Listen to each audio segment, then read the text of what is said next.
Camille Washington felt the sting on her cheek.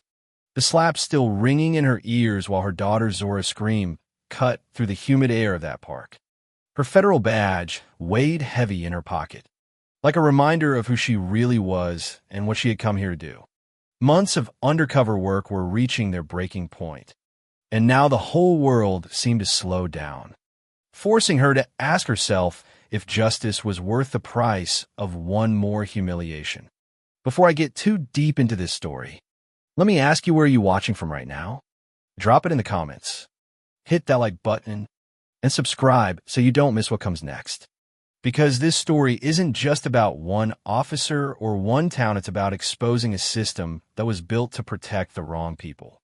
It had all started months earlier inside a gray federal building. Camille sat across from Marcus Freeman, her director, a man whose words never carried fluff. He laid out the file like a hammer on the desk. Westlake, a picture-perfect suburb with tree-lined streets, was hiding a dirty secret. And Officer Bradley Raburn was right in the center of it. Complaints had stacked up, stories of brutality and harassment. But every single one had been dismissed for lack of evidence. Camille's reputation for digging until the truth had nowhere left to hide was the reason she'd been called in. She hesitated at first. After all, she had promised Zora a quieter life. She'd been a single mom for 3 years now, and undercover work wasn't exactly the safest way to raise a child. But when Freeman admitted his own nephew had been brutalized by Raburn, Camille knew this wasn't just another file. It was personal. Memories of her childhood in rural Georgia came flooding back, her father face down on the asphalt while officers laughed. Her family navigating a world that never truly welcomed them. She couldn't ignore this case. Her cover was set, a recently divorced schoolteacher moving to town with her daughter, with a rental house on Maple Street and a casserole-bearing neighbor. She blended in quickly. Zora clutched her stuffed rabbit that first evening, eyes wide, while Camille scanned the street with the calm calculation of someone who never really lets their guard down. Within days, the patterns were clear. Officer Raburn's patrol car always hovered where the town's minority residents lived. At the coffee shop, he'd get special treatment, while a young black man waiting ahead of him was sidelined.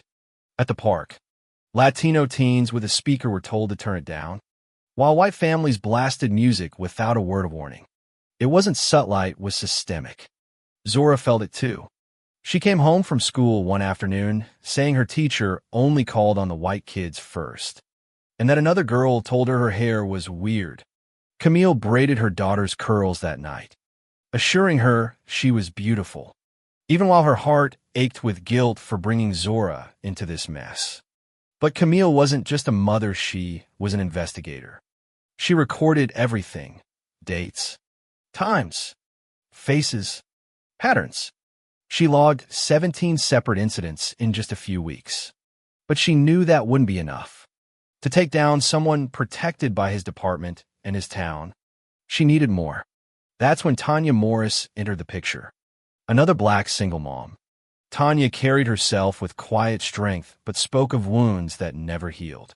Her honor student's son had been thrown to the ground by Raburn for matching a description. No charges, just humiliation.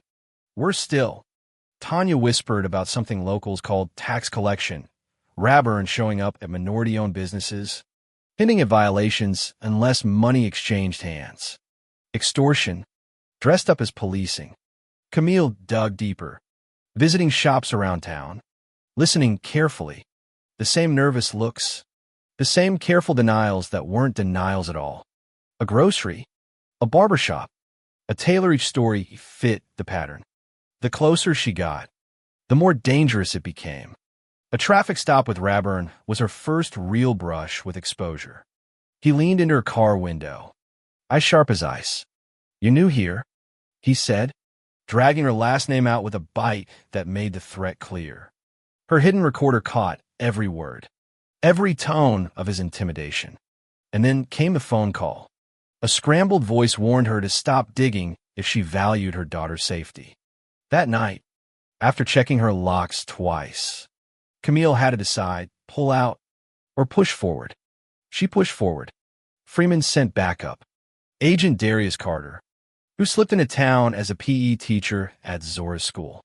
He was calm, methodical, and unexpectedly kind, even to Zora, who lit up when she talked about Coach Carter. Camille felt the weight of history repeating itself, another man stepping into her daughter's life, one who might vanish once the job was done. Together, Camille and Darius uncovered the depth of the corruption. Mayor Whitney, Raburn's old classmate, praised him publicly while quietly plotting to keep property values high. Deputy Chief Wilson buried every complaint. The community lived in fear. Witnesses silenced. Files rewritten. The breaking point came at the town festival. Raburn grabbed a black teenager in full view of the crowd, twisting his arm, declaring him resisting. Camille filmed the whole thing, her hidden pin catching every brutal second. But Raburn's partner, Dennison, saw her. His eyes lingered a beat too long on that hairpin. And in that instant, Camille knew her cover was cracking. Soon after, Raburn's truck appeared parked outside her house. No pretense anymore. Zora asked why they couldn't just stay in Westlake, why she couldn't keep her new friend Lily, who turned out to be Dennison's daughter. The lines between cover and real life blurred, pulling at Camille's resolve. But she wasn't finished. She arranged one last confrontation at Lakeside Park.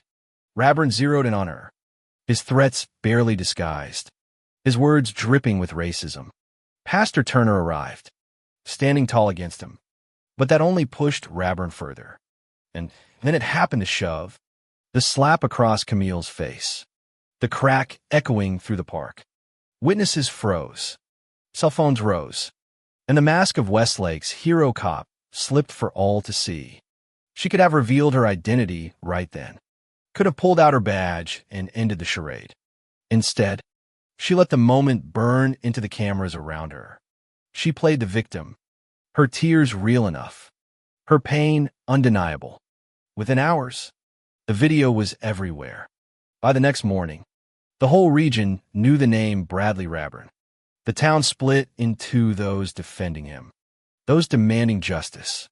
The mayor stumbled through a press conference, avoiding words like slap or assault. Meanwhile, Camille worked with a trusted journalist, feeding her just enough evidence to prove this wasn't an isolated moment. It was a pattern. And then Dennison came to her house, not in uniform, not with bluster, but with a confession. He'd been recording Raburn too. Secretly, quietly. He was done looking away. He didn't say the words, but Camille knew he understood who she really was, and he wanted in. The case exploded.